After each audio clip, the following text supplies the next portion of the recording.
What are these? I've been asked to come out here and entertain you. With his lantern jaw, his towering height, and his booming voice, Grandpa, forget it! he will be forever known as the Munster with the heart of a child. But off-screen, Fred Gwynne endured personal tragedy and professional setbacks to emerge as an accomplished artist, a respected author, and one of the finest character actors of his generation. We learn as we go. His face was it's stoic, yet there was a lot of emotion in what was going on behind it. I'd like to speak to you in my chambers. Fred was not the Hollywood Anglo-Saxon handsome, so acting was a way of, see, I'm as good as. They love me out there. I got them right in the palm of my hand. As a TV dad, he was the best you could ask for. I'm doing this for Eddie. It was like this very small, shy person in this huge presence of a man. My father was very, very funny, a talented artist, a generous man with a very, very loud voice. That's what I heard! Fred Gwynne was just a great big teddy bear.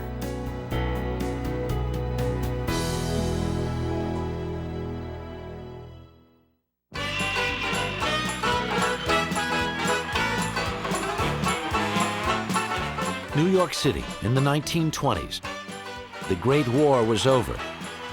The economy was thriving. And the blue bloods of Manhattan's cafe society were kicking up their heels at speakeasies around the town.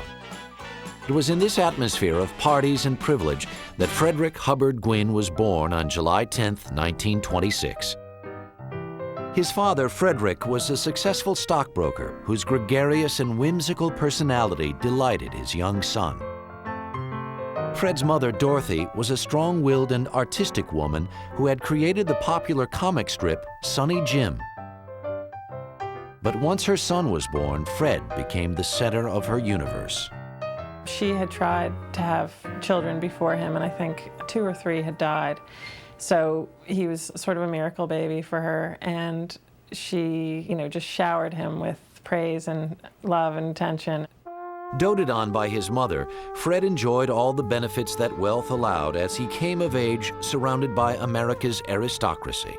I remember Fred telling me that in the wintertime, his dad used to have a house down in Palm Beach in Florida, right next to Joe Kennedy's house. So they moved in those kinds of circles. But in 1935, the 8-year-old's idyllic existence ended when his father unexpectedly died after a routine sinus operation. Shattered by the loss of the man he adored, the lonely youngster often withdrew into an imaginary world he created in his sketches, a talent he shared with his mother. He was always drawing, and I'm sure that his mother loved it since she was a cartoonist herself, and so she would encourage him to do that. You couldn't keep a pen out of his hands. Fred's mother also nurtured him through his awkward years at school, when a sudden growth spurt set the adolescent apart from his peers. Can you imagine a kid who was that tall and gangly, and you'd think he would be ostracized more than embraced? And I think his mother just made him feel so comfortable with himself that he was just very well liked.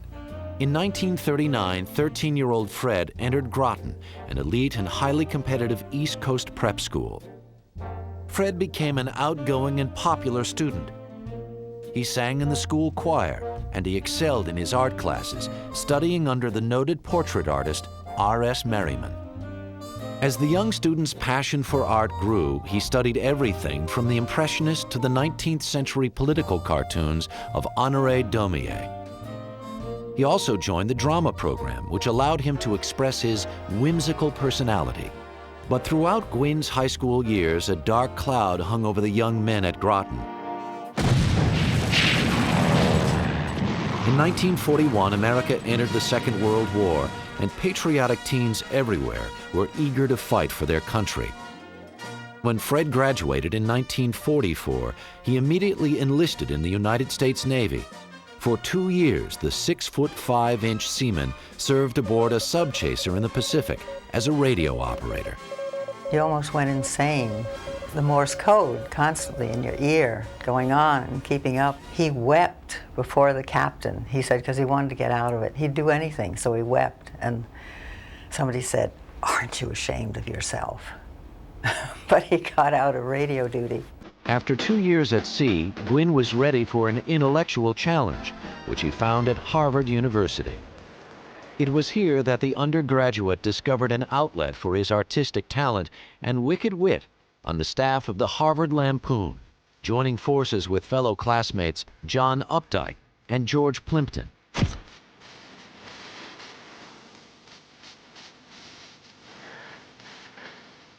By 1950, Fred's gift for satire had catapulted him to the presidency of the notorious humor magazine. Gwynne also lent his towering presence to the university's Hasty Pudding Society, where his outrageous antics became legendary around campus. The Hasty Pudding is a theater group where there are no women, so the men dress as women, and you can imagine, he just had a ball. He loved to make people laugh. Gwynne basked in the attention he received from an audience, and the campus clown was anxious to test his skills outside the Ivy League. Fred began performing at the nearby Brattle Theater Company, where he quickly became enchanted with the colorful and eccentric world of the stage. Romance also cast a spell over the Harvard student when he met 22-year-old Foxy Renard at a friend's wedding. And I think for my father it was love at first sight. My mother was very beautiful, and I'm not sure it went the other way. But Fred was captivated by the free-spirited young woman and pursued her ardently. Well, we liked each other. He was shy, he was very funny. I mean, I appreciate humor a lot. After a year-long courtship, the couple tied the knot in a small ceremony on June 30th, 1952. The newlyweds became popular hosts to a large circle of friends who were charmed by Fred's acerbic sense of humor. He was an introvert, but he might trick people into thinking he was an extrovert. He would be on for a lot of people. You know, he'd play a role and they'd think that they were very popular with him, haha, till they'd leave and he'd say, "Oh Christ, what bores." After a successful run as Bottom in the Brattle Theater production of A Midsummer Night's Dream, the 25-year-old performer felt emboldened enough to try his luck in the Big Apple. New York in the early 1950s was the artistic hub of the country. The new medium of television was thriving, and Broadway was producing some of its biggest hits. Fred and Foxy moved into a modest apartment, and Fred hit the pavement looking for work. But initially, he met some resistance. People said he was too tall or too thin or, you know, had a lantern jaw or something. But then, obviously, other people saw that he had talent. People were just swept up by that. The novice actor quickly landed his first Broadway show with a supporting role in Mrs. McThing, starring the illustrious Helen Hayes. The following year, Fred was overjoyed at the birth of his first son, Kieran. But the new father's elation quickly turned to heartache when Kieran suffered a severe brain injury that left him mentally disabled. He had a subdural hematoma when he was about 1.5 years and had brain surgery, which in those days, the scar went from ear to ear. And from the surgery, he developed epilepsy and had grand mal seizures, which was very hard. My father needed to have a perfect son. So I think it was hard, as it is for any parents, to have a child that isn't exactly perfect. And that it was the first child was harder still. To escape his anguish, Gwynne threw himself into his work. In 1954, Fred made the acquaintance of director Elia Kazan, who gave him a bit part as one of Lee J. Cobb's henchmen in On the Waterfront. That same year, Foxy gave birth to a daughter, Gaynor. Although he had little interest in the day-to-day tasks of fatherhood, Fred grew to be a delightful companion for his children. They all adored him. They all thought he was very funny, you know, and great fun, but he didn't do much. And he'd go off in the studio and spend hours there painting or learning the guitar or something, and so he wasn't really involved. But Gwynne took his responsibilities as a breadwinner seriously. With the cost of Kieran's special needs escalating, Fred accepted a job as a copywriter at the J. Walter Thompson Advertising Agency. For the next 5 years, he juggled his ad job with a variety of stage and television appearances, including roles in such prestigious live shows as Studio One and Kraft Television Theater. He had a wonderful boss who said, you know, if you have a job, I'll fix it so you can take the time off and do it. So that was fairly unheard of. So he worked quite a lot. In 1958, Gwynne's active imagination drove him to create Best in Show, a fanciful book featuring his portraits of pets and their look-alike owners. 2 years later, he published What's Nude, a volume of racy cartoons for adults. Though he was content at his easel, in 1960, an offer to appear on Broadway in the musical Irma la Douce lured Gwynne back to the stage. He never looked for a job, which sounds pretty strange, but they'd always come to him. He'd say, he said, well, I'm not gonna be bothered, theater, I'm gonna draw, and then the phone would ring. In 1961, Fred received a call from innovative television producer Nat Hiken, who had cast Gwynne several years earlier in a guest spot on his series Sergeant Bilko. This time he offered the actor a starring role as a New York City cop opposite another Sergeant Bilko alum, Joey Ross, in a primetime NBC sitcom. There's a holdup in the Bronx, Brooklyn's broken out in fights. There's a traffic jam in Harlem that's backed up to Jackson Heights. There's a scout troop short a child, cruise ships do and idle wild. Car 54, where are you? Filmed in the Bronx, Car 54, Where Are You? Followed the misadventures of a pair of bumbling patrolmen assigned to the wackiest beat in the city. Joey was a comedian who worked nightclubs and strip joints. And so he had the comedian's delivery. Joey would just blurt out the line. Fred would listen and react, and his timing was impeccable. Francis, why are you so afraid of girls?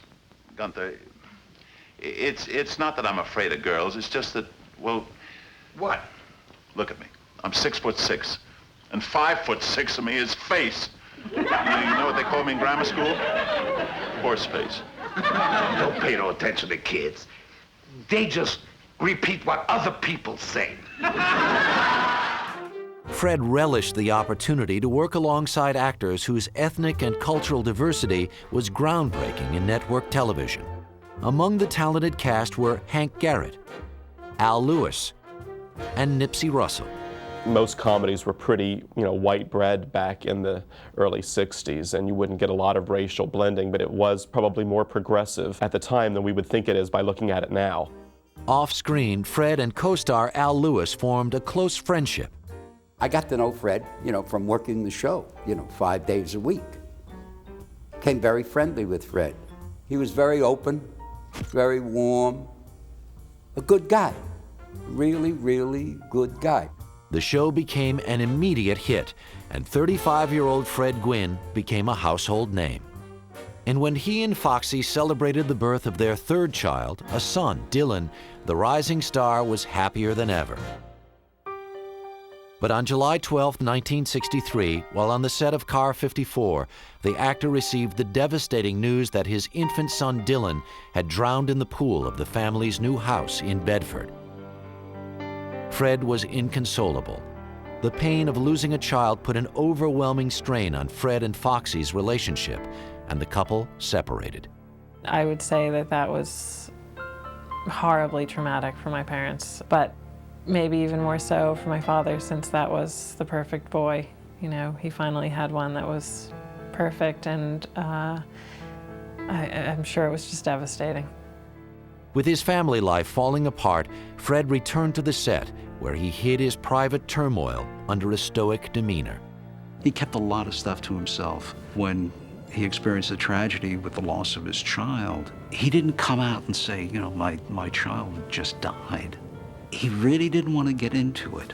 He was able to push that aside, do the job. Once the job was finished, then he became Fred Gwynne, the bereaved dad. Numb with grief, Fred struggled to get through the months that followed. Burying himself in work, he juggled a Broadway show with his TV series until Car 54 was canceled after a 2-year run. But in 1964, a call from Hollywood would change Gwynne's life forever.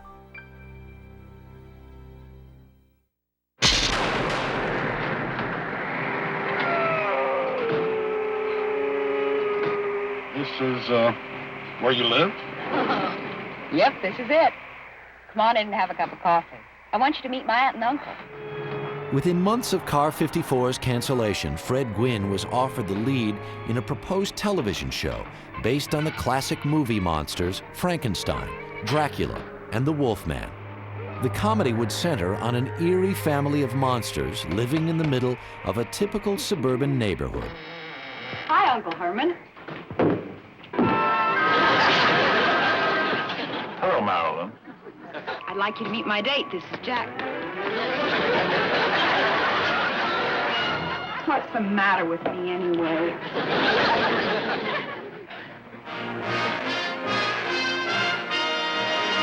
Teamed with friend and Car 54 co-star Al Lewis, Fred appeared as Herman Munster in this rarely seen test, opposite Joan Marshall as his vampire wife, Happy Durman in the role of their son Eddie, and Beverly Owen as the Munsters' niece, whose all-American beauty made her the family misfit.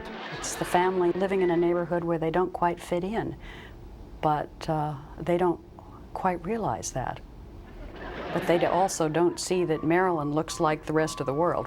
After extensive retooling, which included shooting the series in cost-effective black and white, as well as recasting the role of Herman's son Eddie with 11-year-old Butch Patrick, and the role of Herman's wife with 50s screen siren Yvonne DiCarlo, See? Mommy sewed the ear back on your woof-woof. Fred reluctantly agreed to sign on. He didn't want to do it, but the money was too good. And he thought, well, he'd try it. The whole idea kind of turned him off. With the show now in production, Fred and Foxy reconciled in the hope that they could make a new life for themselves and their children in Los Angeles. And on September 24th, 1964, The Munsters premiered on CBS. In this one year of 1964, you had The Munsters come on the air. That same month, The Addams Family came on the air. That same month, Bewitched came on the air. There seems to be just this weird little cultural explosion at the moment about spoofing sitcoms through the conventions of fantasy and through horror. The Munsters was an immediate hit, but it was Fred's interpretation of the Frankenstein monster as an innocent, childlike character that captured the audience's hearts. I'm a magician!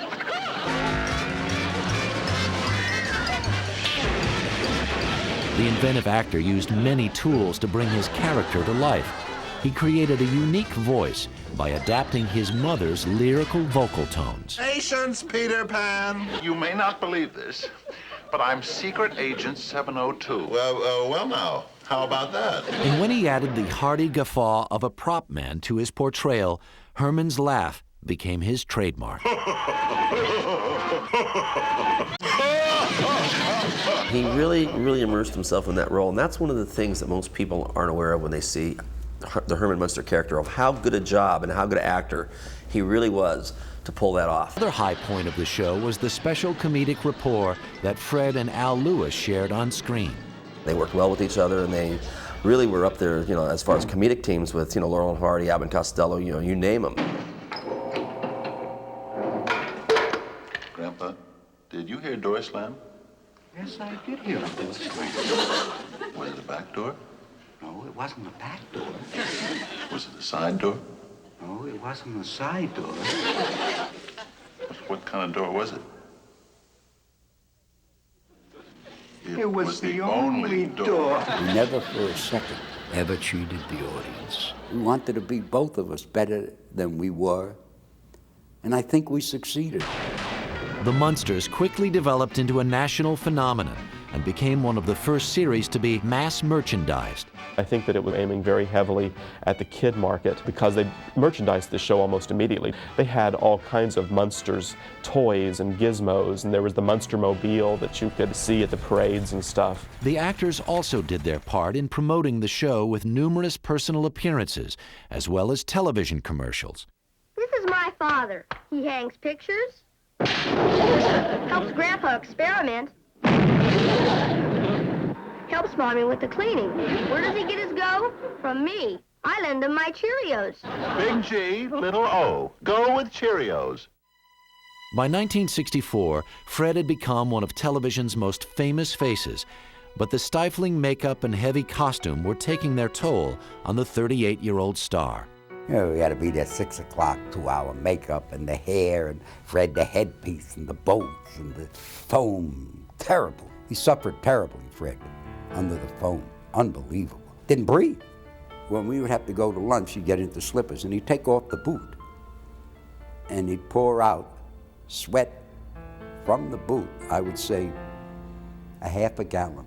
Forced to take salt tablets to prevent severe dehydration, Fred also began suffering chronic back pain and grew dangerously thin. He would put this air hose down inside the suit and blow cold air down there, drink gallons and gallons and gallons of lemonade to keep from being dehydrated, but he still got thinner and thinner and thinner. He really lost a lot of weight doing the show. Making the Munsters even more difficult for Fred was his growing frustration with the show's scripts. After a while, there's only so many times you can go to the well of these type of jokes that we'd already done twice. And Fred was very frustrated because he was a professional, a consummate professional, and it got to the point where he felt that he'd done everything he possibly could and there was really nowhere else for him to go. Now running the risk of becoming repetitive, the series took a 1-2 punch in its second season when ABC's Batman premiered opposite the creepy comedy. In a desperate ploy for increased viewership, the studio decided to produce a color feature film adaptation entitled Munster Go Home. Don't I look frightfully handsome in Technicolor? Call the police. Right. Get the FBI. Will do. Call Scotland Yard. Right now.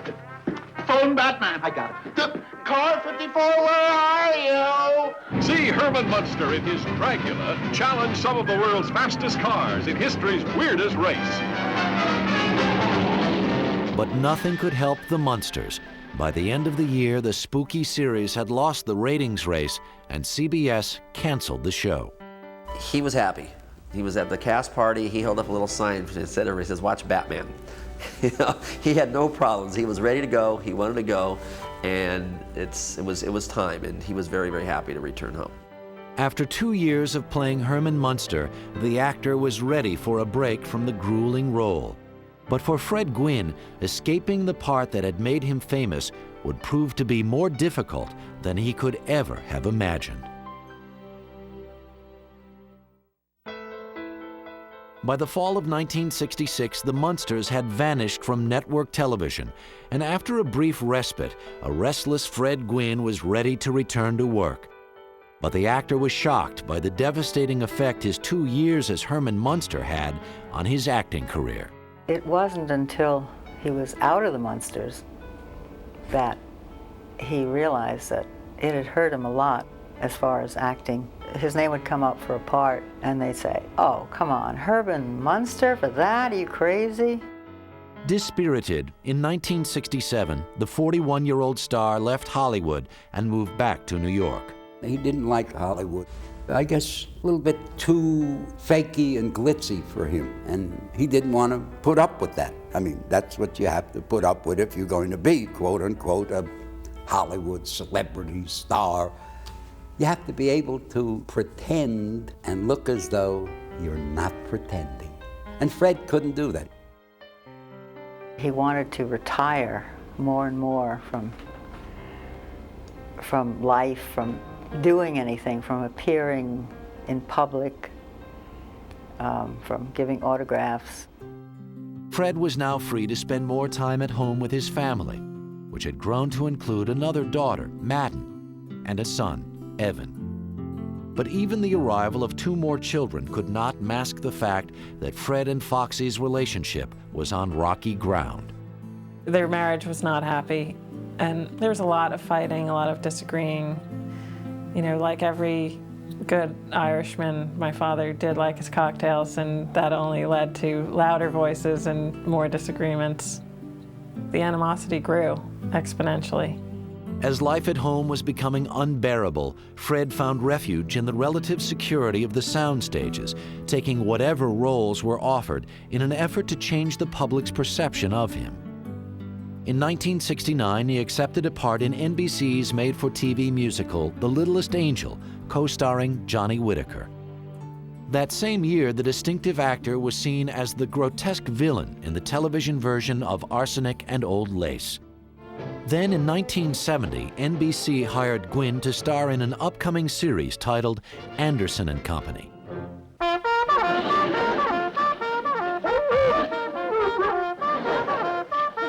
Fred played a turn-of-the-century store owner and the father of 8 rambunctious children. Let's get one thing clear. This is a place of business, not a kindergarten. Oh, you're raising your voice. Never, under any circumstances, are the children to come in this store again without express permission from me. Never, never, never. All right. We'll take our patronage elsewhere. Good. Any store but mine. Come along, children. But when the period comedy failed to catch on, the network passed on the series. The Harvard intellectual was forced to concede that his acting career had not lived up to his expectations and turned to the one creative outlet over which he had sole control.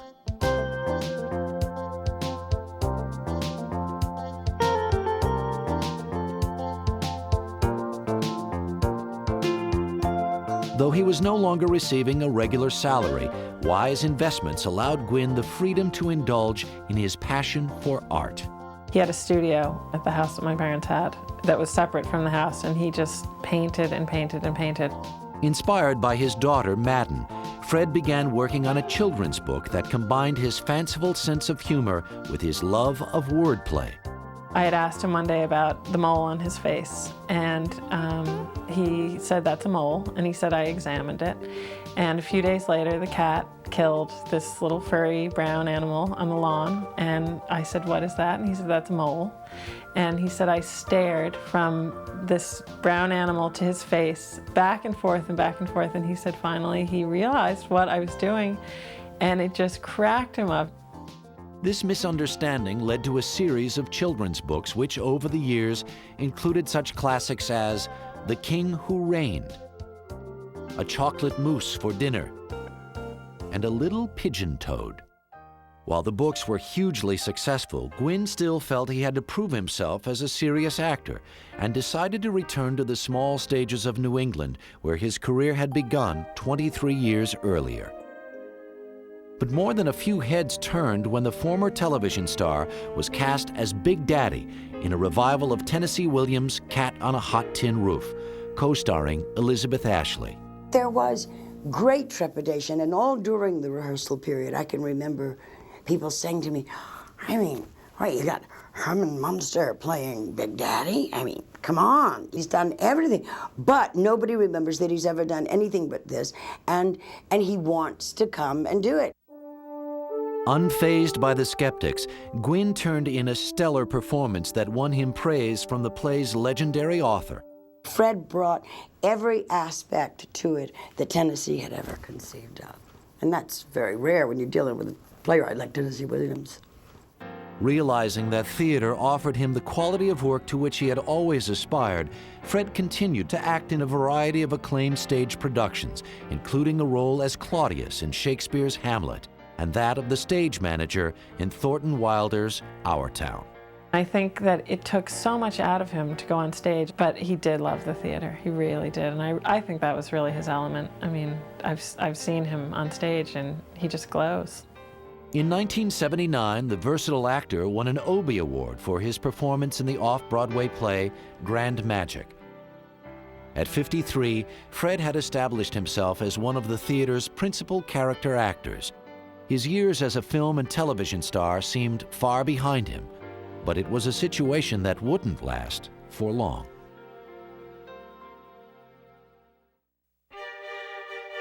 In 1979, 53-year-old Fred Gwynne was approached by Italian filmmaker Bernardo Bertolucci. The director of such landmark films as The Conformist and The Last Tango in Paris offered Gwynne a pivotal role in the somber drama Luna, starring Jill Clayburgh. I had a strange dream last night. What?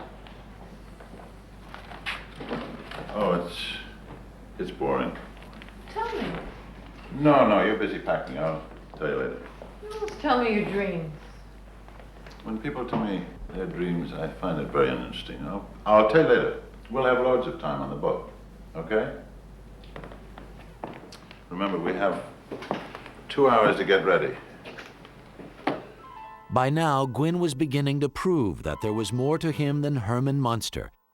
But at home, Fred's relationship to Foxy was unraveling, and after 28 years together, the couple decided to divorce. You just drift apart. It happens. You suddenly, nothing looks very colorful or fun, and there were a lot of battles and a lot of unpleasantness. So we split. In 1980, Fred moved into an apartment on Manhattan's Upper West Side. Gwynne enjoyed the bachelor life, but all that changed when a friend introduced him to 30-year-old Deborah Flater. We had a lot in common. I was working in book publishing. He, at the time, was working on one of his children's books.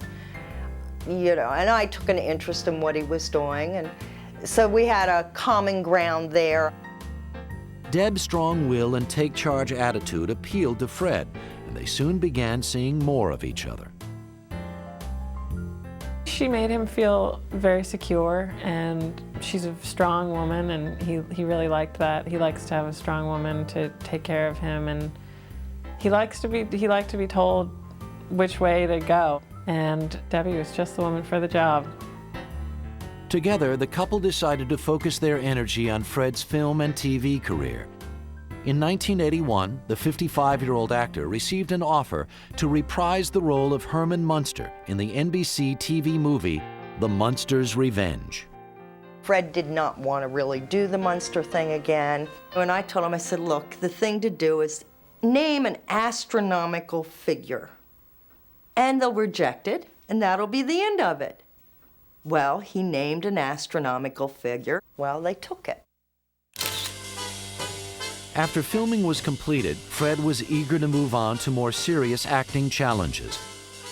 In 1984, Gwynne got his chance when he won a flashy role in Francis Ford Coppola's The Cotton Club, starring Richard Gere and Bob Hoskins. Fred was cast as Big Frenchie, the loyal friend and bodyguard to Hoskins' club owner, Oni Madden. Bob Hoskins and Fred wrote some of their own scenes, in particular the watch scene. I think it added a new perspective to Fred's acting ability. Let me see your watch. Let's see. They picked me up in front of the club about, they picked me up about, oh shit. I think I broke it. Come here, give it to me. No. I could fix it. Here. You cheap son of a bitch! You only offered $500 for me? What? If you were kidnapped, I wouldn't offer more than that for you. For his performance, Gwynne received the attention of other influential Hollywood directors. And over the next few years, the actor entered a new phase in his career when he appeared in a series of A-list films that established him as one of Hollywood's most sought-after character actors. His personal life mirrored his newfound stability, and on March 9, 1988, he and Deb married. The following year, Gwynne decided it was time to publicly display his artwork. The exhibit, which he called Drawn and Quartered, featured paintings that combined Fred's lifelong love of wordplay with his irreverent sense of humor.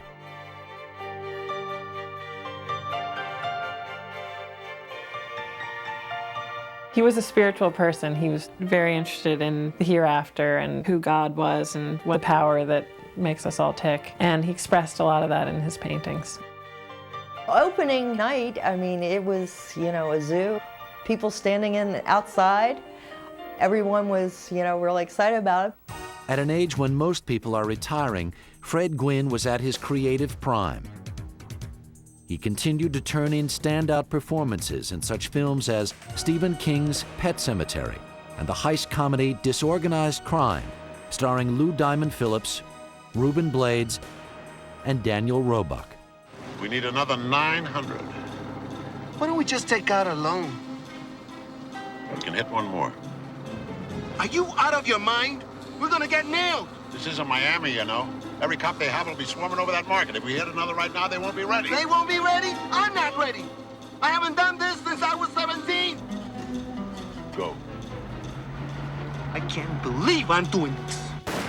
The film was shot in Montana, and Gwynne, who had developed a fear of flying, traveled to the location in a custom motorhome with Deb. Still newlyweds, the couple's playful chemistry lit up the set. Fred and Debbie seemed really like they saw life the same way. You know, they played the same way, they talked the same way, and they just seemed perfect together. The movie received only modest attention, but critics singled out Fred's subtle performance as a highlight.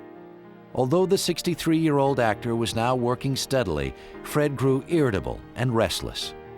He was very emotional. There were times when you would almost feel he was manic depressive because it would be that extreme. But it was more, he would become frustrated with himself if he wasn't working. It would bug him, and he would drive you crazy about not working. But then when he was working, he'd drive you crazy about working. After years of personal and professional highs and lows, the lanky star was ready to put his career on the back burner and seek out a more tranquil way of life. But now that Fred was anxious to retire, he found himself in greater demand than ever before.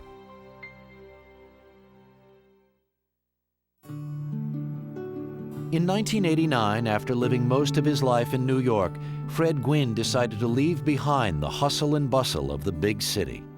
We both realized that we really missed the country. We thought, boy, wouldn't it be nice to have a place in the country? The couple purchased a farm in rural Maryland, where Deb had grown up. Well, at that time it was 280 acres, and we added 10 more to it. But the house was unlivable. Most people would have bulldozed the house, but we felt it had character, it was old, it had history, and it was fun to do. While Deb struggled to turn the ranch into a profitable venture, Fred focused on his art. They had to build him a big studio. He had this big, beautiful, spacious studio, and he got so much work done. But I have a feeling that he missed the city sometimes and missed just the pulse, the beat of city living and sort of the excitement of it all. To help finance the costly renovations, the actor turned to the lucrative world of commercial voiceovers, and his rich bass baritone could be heard in a variety of TV ads, such as this one for Dreyer's Ice Cream. Doing things the old-fashioned way does take a little extra time, but it's worth it, because it keeps the greedy little rugrats away from her Dreyer's almond praline. He had found voiceovers and found that, man, that was an easy way to make money. And then he could paint and draw and write children's books and do all those other great things. Though Fred had all but given up his film career, in 1991, he accepted a key role in the courtroom comedy My Cousin Vinny, starring Joe Pesci, Marissa Tomei, and Ralph Macchio. In the film, Pesci portrayed an inexperienced New York attorney defending his cousin before a stern Southern judge played by Gwynne. Counselor, your clients are charged with first-degree murder. How they plead?